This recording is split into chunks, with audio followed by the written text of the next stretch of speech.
Greetings, ladies and gentlefish, and welcome to a review of the Tier 7 American turreted tank destroyer, the T25/2.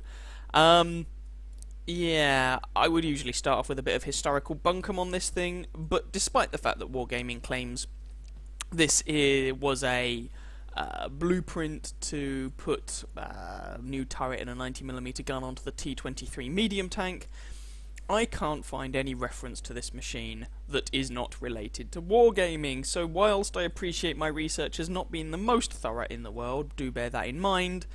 As far as I can work out, this is a piece of wargaming fiction, so let's just skip straight on to how it works in the game.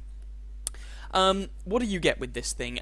It's a tier 7 tank destroyer. 850 hit points is kind of par for the course. 44 ton machine with a 704 horsepower engine means that actually you have a fairly respectable horsepower to ton ratio that I can't actually be bothered to work out right now off the top of my head. But it's kind of medium tank levels of horsepower to ton. Top speed 56 kilometers an hour. Again, it's kind of medium tank levels of top speed as well. The traverse speeds, 30 for the hull, 18 for the turret, leave a little to be desired. Remember, of course, that your actual traverse speed will depend upon the terrain you're on, and your engine power, and so on and so forth. So the traverse on this tank is not quite as bad as that, especially the hull traverse, as that 30 degrees a second might lead you to believe, but the 18 degrees a second on the turret is terrible. Having said that, if you've been playing American turreted tank destroyers, you should be used to that by now. Hull armor, I'll talk about that in a little more detail later, but 76 on the front of the hull, 50 on the side, 38 on the rear, and on the turret, 76, 25, 25. It's enough to get the occasional bounce here and there, but you should not be relying on your armor in this machine. In that sense, it will feel very much like coming from the Hellcat, which is the tier 6 machine, although having said that, the armor on this tank is at least usually enough to not get penetrated by HE rounds. Talk more about the gun in a moment. 380 meter view range, which is fine, and a 615 meter signal range, which is also fine. Now, to talk about the gun, and this is where a lot of people really feel this tank falls down. There's two different guns you use on this machine. The first is the 90mm AT gun M3. This is the gun that you have on the Hellcat. This is the same weapon, except for some inexplicable reason on this tank it gets worse accuracy. I don't know why. Go figure. But it's essentially the same gun. Now, the bit that makes people often feel a little cheated is when they look at the Top Gun, and if you compare the two, you can perhaps see where they're coming from. 90mm gun, 90mm gun. Rate of fire is the same. Penetration goes up by 10mm. Okay, fine. APCR penetration goes up by 15mm. Alright, fine. Alpha damage, the same. The HE rounds are the same. Dispersion at 100 meters is the same. Aiming time is the same. It's the same gun with 10mm more penetration on your AP rounds, basically. And that can, quite understandably, feel like a bit of a letdown. I mean, yeah, and it's not a gun that's as punchy as a lot of the guns you get on the tier 7 tank destroyers. And in a way, that's not a massive surprise, because this machine has a turret, but on the flip side, it does heavily influence how you end up having to play this machine. A bit like the Jagdpanzer IV, if you've seen my review of that. If your opinion of tank destroyers is sitting on the red line, taking large shots at people from a great distance, you are going to hate this machine. That is not what this machine is for. This machine is kind of a tank destroyer medium tank hybrid. You want to use some of those positions you might use in a medium tank, but you want to keep the engagement at range so that you can plonk 90mm shots into people's flanks and into their rears and so on and so forth. Anyway, that was the gun. It gets the job done without being particularly spectacular. I mean, it's not a great gun, but it's just about good enough to not be a terrible gun. What else have we got to talk about? Let's quickly go through the grind on this machine. Well, I mean, you're coming at this to the American turreted tank destroyer line. We are over here. There's a couple of different ways of approaching this, as I will have mentioned in my Hellcat review. I mean, clearly you're going to go through the low-tier tank destroyers. These have recently come into the game as the previous tank destroyers were moved across to artillery. That's the T-18 and the T-82. Now you have the T3 HMC and the T56 GMC. Never played them, no idea what they're like because I'd already gone through the line at that point. And then you have two options to go through. You can either take T40 or Wolverine, or you can take M8A1, T67. If you don't have any interest in the Jackson line, then you are probably better off taking the M8 and the T67 because they're more similar in playstyle to the Hellcat and to a lesser extent the T25/2. If you might want to unlock both lines, you're probably better off taking the T40 and the Wolverine line because, as I say, that gives you access to both the Hellcat line and the Jackson line. But these are all good machines. You can't really go far wrong playing any one of them. Then you get to the Hellcat. Got a full review of that. It's another good machine. It's been nerfed. It's not the powerhouse it once was, but it's still a very capable tank destroyer. Then you get to the T25/2, and the stock grind is actually not too bad. Your stock gun is the top gun from the Hellcat. It's not one of these irritating tanks where you can't even mount the previous machine's top gun. The top engine, you'll have only unlocked if you've already played some of the other tier 7 and above, pardon me, American machines. If you haven't, then you're going to have to unlock this engine for the first time on this tank. But the stock engine, I mean, it's not great, but it's not horrendous. It's the engine that you get on tanks like the T20 and the Pershing.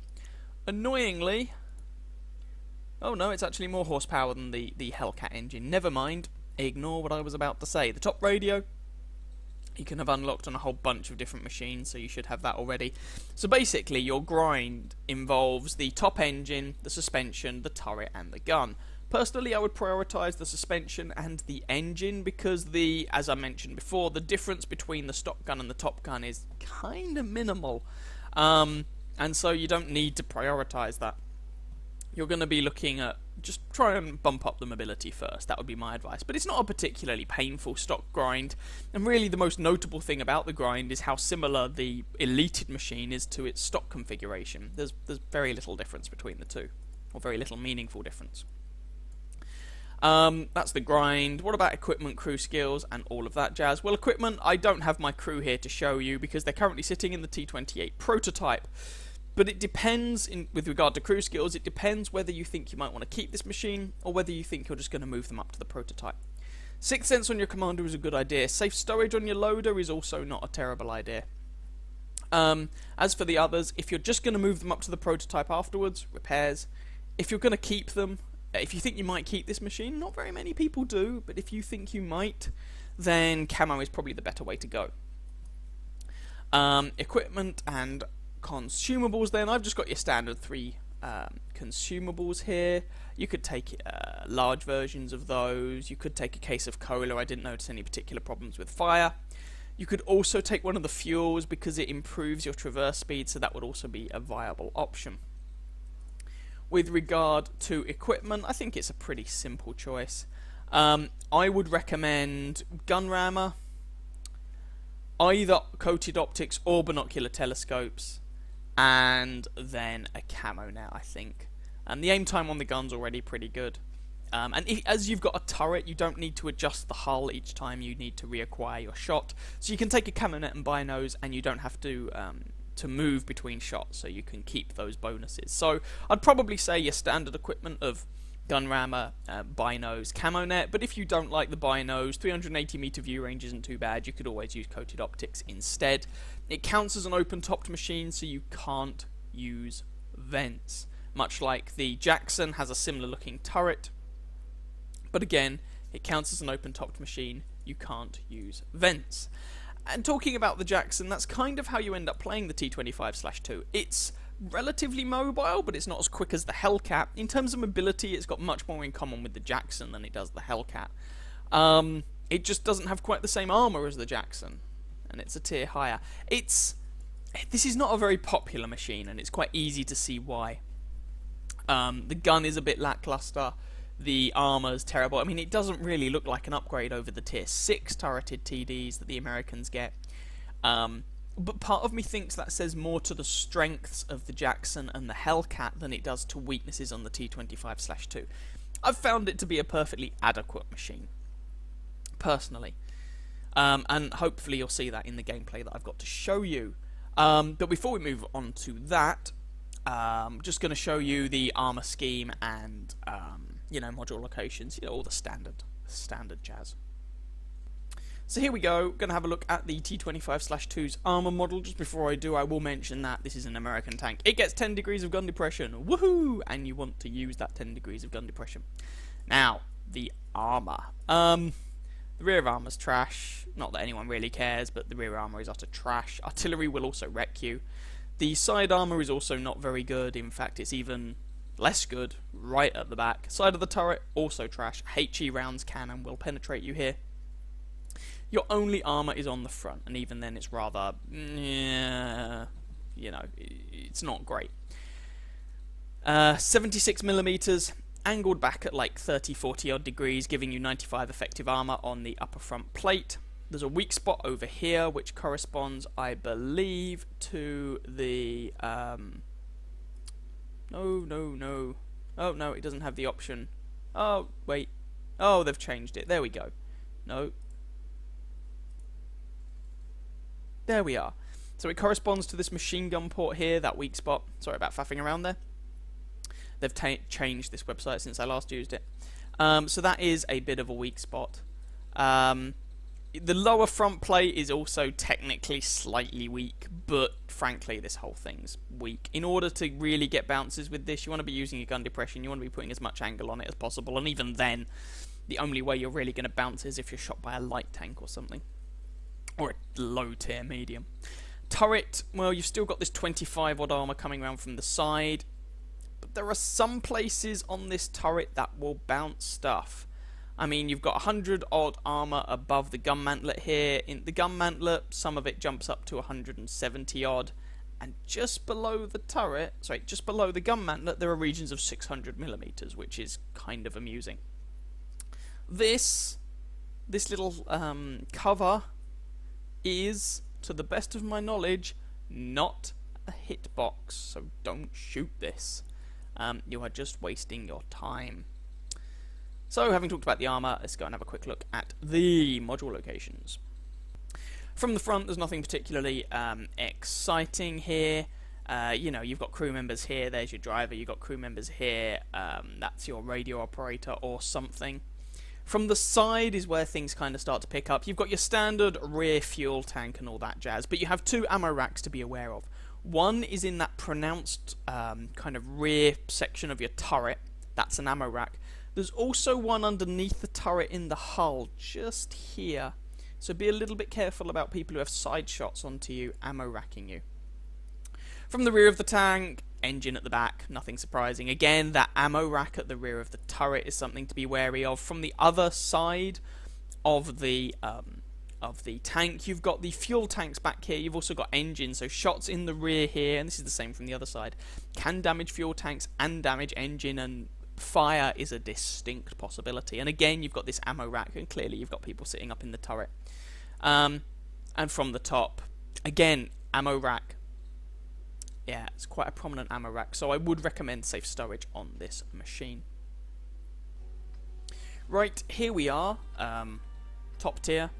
I'm just going to very quickly change my settings. There we go. I always forget.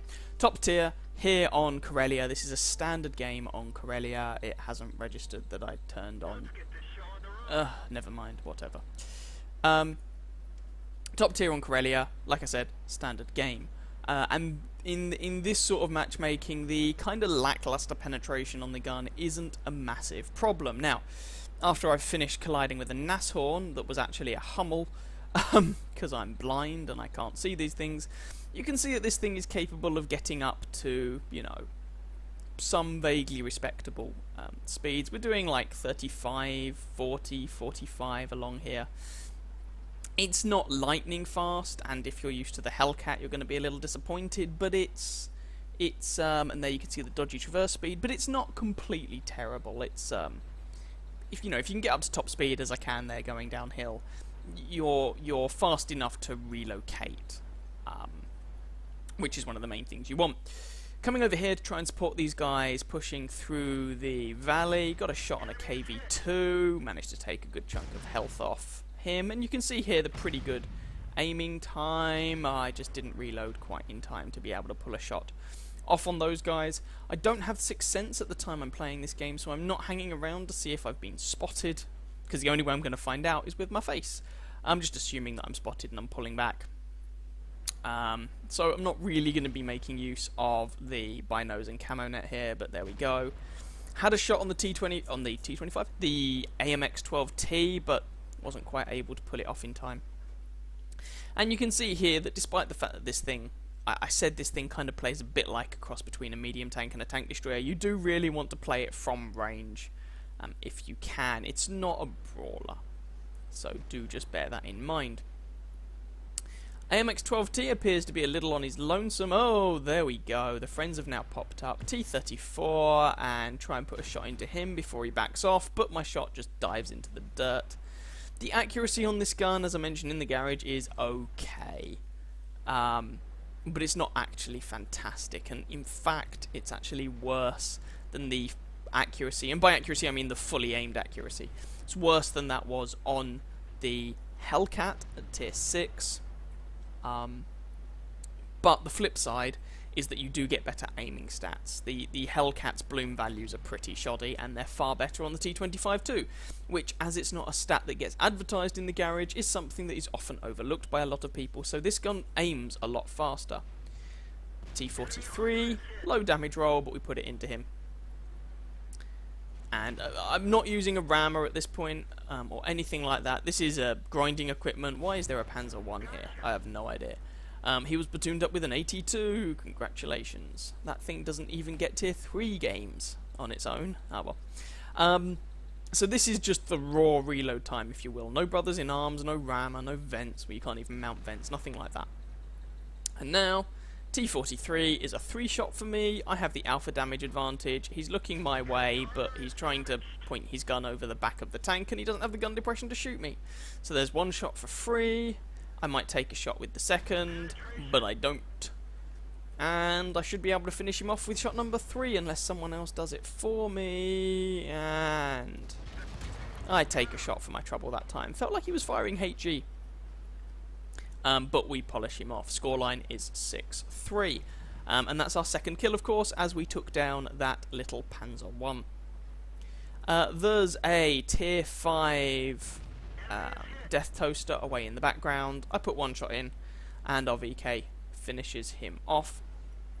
And now, while our teammates continue to push into this KV2, I'm going to go up this hill and see if I can get shots on people in the middle, or possibly even over to the other side of the map. If you look, there are enemy tanks up at A3. So I was wondering if I'd be able to get shots up there. I should have known, actually, from having played this map in the assault game mode, that no, you can't get shots up there. You can't render the people up there, so you'd be going on pure guesswork. Not to say that you can't make it happen, but it would be rather lucky. KV85, he's got the big gun, which seems to be an unpopular choice these days. Find a shot into the side of his turret. He has now been set on fire. See if we can finish him off. Come on, 10 degrees of gun depression. There we go, and good night, sweet prince. 82, the other half of that fail platoon. Can we polish him off as well? I take a shot for my troubles, but it only damages my track, and we're able to polish off the 82. There's kill number 4. Take another shot. That was a much nastier one in the face and did a significant amount of damage. Not sure who that was from. Possibly the T29. Don't know. Could also have been the VK or the A44. Basically anyone who isn't a T34. That could have been. So that position's outstayed its usefulness. Oh, they've taken down the T29, which is always good. So I'm going to push up along with this medium tank in front of me now. T34 is down, and that just leaves the A44 and the VK3601H. See if we can find them. I'm just going to speed this along a little bit. I can't actually remember. There we go. So there's the A44 and the VK. Can we get there in time to do something about it? We put one shot into the VK, and if we reload, we can finish him off. There we go. Kill number 5. Now it's just the A44. He can kill me in one shot. 2 is far more likely, though, and considering his tank wasn't actually angled that much, I expected that shot to penetrate, but what are you going to do? Aim for the turret, and he takes out my track and leaves me on 78 health. So, fix the track, and decide discretion is the better part of valor. Oh, no, he's looking at me again. Pull back. Again, failed to penetrate his turret. And here you can see, even in tier 7 games, where you're top tier, the penetration can be a problem. I mean, the turret on the A44 is weaker than the hull, which is why I was aiming for it. But against some of the tougher nuts to crack, you really need... you really do need those flanking shots, those rear shots. As you can see there, he presented his side and I was able to penetrate with these. Anyway, let's go and have a look at the results for this game. So here we go. That game was worth first class mastery for me, fighter for getting those 4 or 5 kills or whatever it was, fire for effect, bruiser, and a high caliber medal. 2,573 damage, 5 kills, 1,012 base experience, and we finished at the top of our team or the enemy team by experience and damage, however you choose to measure it. 19 shots fired, 15 hits, 13 penetrations. Bear in mind, a number of those shots, or some of those shots we fired were either at extreme range, or we fired them when we were kind of on the move. And although the aiming stats on this gun are good, you can't get a vertical stabilizer or anything like that to help them. So, you know, and the dodgy, well, not dodgy accuracy, but the not great accuracy on the gun will mean that you miss a few or fail to penetrate a few. Most of that damage was from relatively close range, though. We weren't just sniping right from the back of the map, and so you do have to kind of balance this. I'm in a fragile tank, I can't get too close, with my gun isn't great, I need to not be too far away in order to pen anything. Anyway, we received 6 hits, of which 3 actually failed to penetrate, which is unusual. And you can actually see our damage blocked by armor was only 107, so that felt like maybe a 57 or a 76, 75mm round there. Spotted 1 enemy tank, damaged 8, killed 5, got a little bit of assistance damage into the bargain, and made a respectable profit. Even without the premium account, would have still made a 14,500 credit profit. Tier 7, making money is not, generally speaking, too difficult. Right, that was our top tier game. Time to show you bottom of the feeding pool game. Here's the promised tier 9 game. And we're here on Fjords. Yeah, Fjords. Not only is it a tier 9 game, but if you look at the tier 9s available on the enemy team, they've got an ST1 and a T54, both of whom are very tough nuts to crack. If you look at their tier 8s, there's an IS3, T54 Mod 1, pair of Super Pershings, all of which are difficult nuts to crack. If you look at their tier 7s, there's an A44, which can be quite tough, as you saw in the previous replay, to penetrate. So, I mean, this is not we're not against a team of lightly armoured tanks here. Ideally, the T25 would love there to be lightly armoured opponents, where you can just keep up that rate of fire on people, but, nah, 'tis not to be. That's not to say that the DPM on this tank destroyer is actually particularly good. It's not. I mean, and that's generally the case with these turreted machines. They really do sacrifice quite a lot of gun performance in order to mount that turret. I do apologise about that. Now, we're going up the 0 line here. There's myself, a T43 and a WZ131. We're a little bit light on this side of the map, if I'm going to be honest. Now, the idea... I don't know why I'm knocking all these trees over. Oh, yes, I do. I need my lumberjack rating up. Anyway, the idea of coming up here was quite simply so that I'd be able to put shots into people's sides. You do have a very effective APCR round to use in those situations where you need to, but if you can, you are better off penetrating with AP than you are penetrating with APCR, because penetrating with APCR is expensive.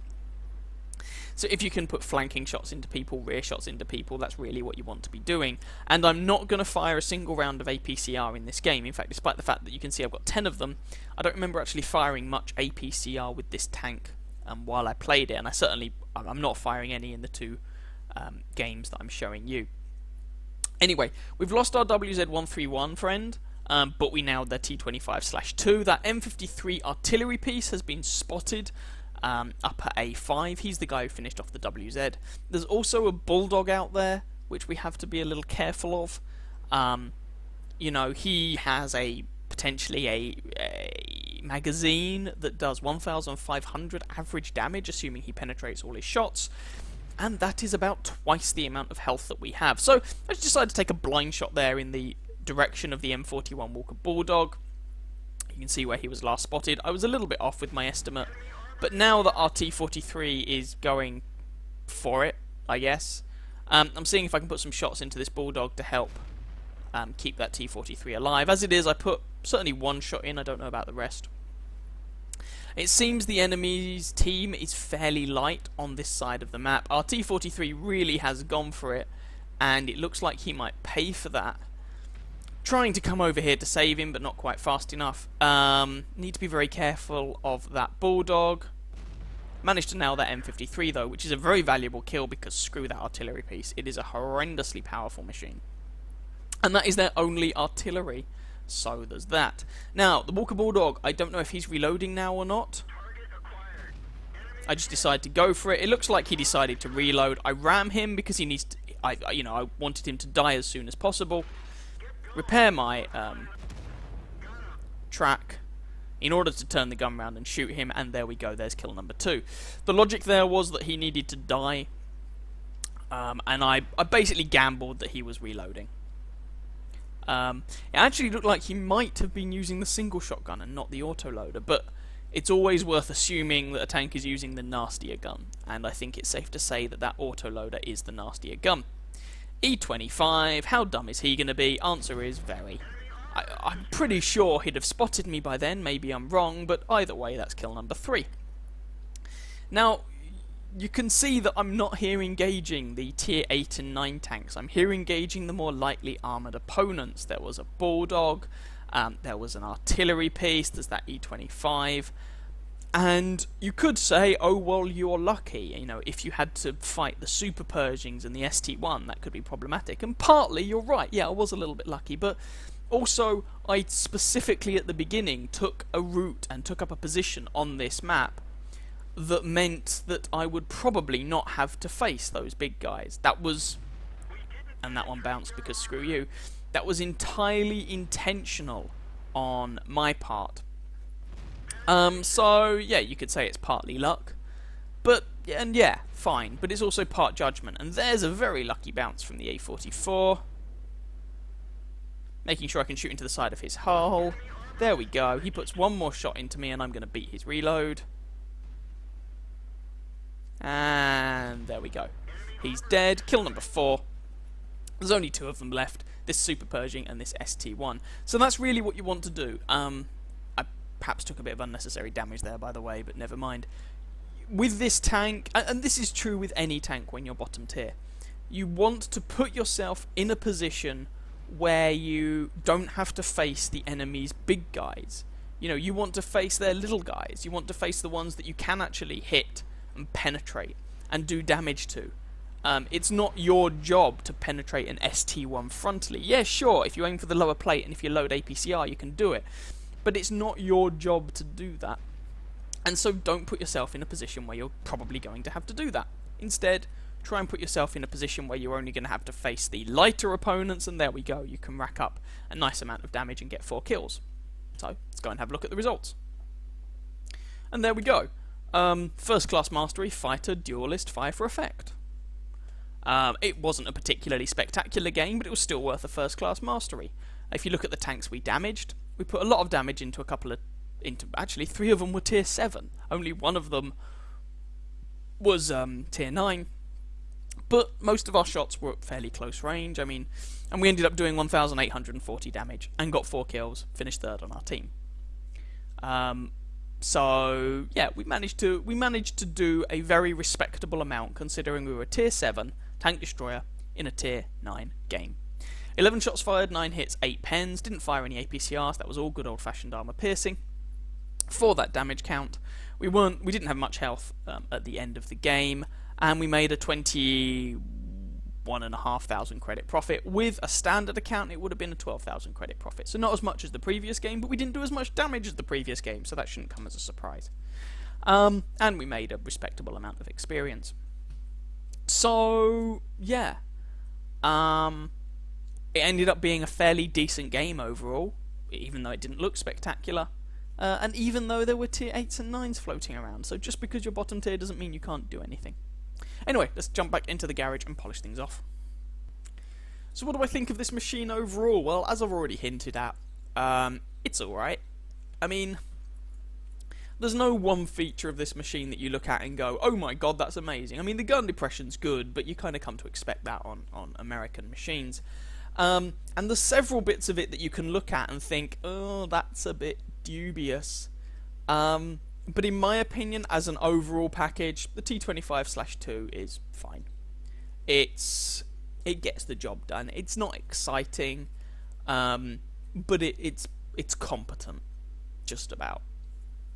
The gun is not great, but it's good enough on the platform, and the platform is not great, but it's good enough with this gun, basically. And as I said before, the fact that it doesn't feel like a particular upgrade over either really the Jackson or the Hellcat, I think says more about the Hellcat and the Jackson than it does about the T25/2. If anything, I think the American Tier 6 TDs are probably a little bit too good. And if they were perhaps brought into line with some of the other Tier 6 tank destroyers, I think the T25/2 might feel like a bit more of an upgrade. The one thing you shouldn't underestimate with this machine is that it is a fairly mobile tank. It's not Hellcat fast, but it's fairly mobile. You get a 90mm gun with relatively good soft stats and aim time, things like that, and with a turret. I mean, if you look at the... One interesting comparison is to compare this with the T20, that's the American Tier 7 medium tank. That gets comparably dodgy armor, in fact it might even be worse armor, better mobility, still gets a 90mm gun, but it's a worse 90mm gun. It's worse than the gun on the Hellcat. I mean, it's a medium tank version of that same gun, and the accuracy and the rate of fire are just not particularly good. But yeah, it's I'm not keeping it. I'm certainly not keeping it. You can see I've already transferred my crew across to the T28 prototype. So I'm certainly not keeping it, but as far as tanks go, it's not as dire as some people would have you believe. And I'm actually enjoying it more than I am the T25 AT. So yeah, it's not... It benefits... I think if you have a good amount of experience playing medium tanks as well as tank destroyers, I think you'll be able to make this tank work. If you don't have that medium tank experience, and so you don't have the sort of position, you don't have an idea of the sort of positions you can generally get to relatively safely in order to put flanking shots into people, if you don't have that kind of knowledge and experience, then I think you might struggle, because it just doesn't really have the gun for those frontal engagements unless you're top tier. So yeah, that's my opinion of the T25/2. It's alright. It's nothing to get too excited about. I mean, what are my results in this thing like? I think they're alright. Vehicles... I got something like over 2,000 WN8 in it for anyone that cares about such things. Tier 7, American, there we go. 55% win rate, 126 games played, got my ace tanker, 1.79 damage ratio, 1.88 destruction ratio, average damage caused to enemy vehicles per game, 1,250.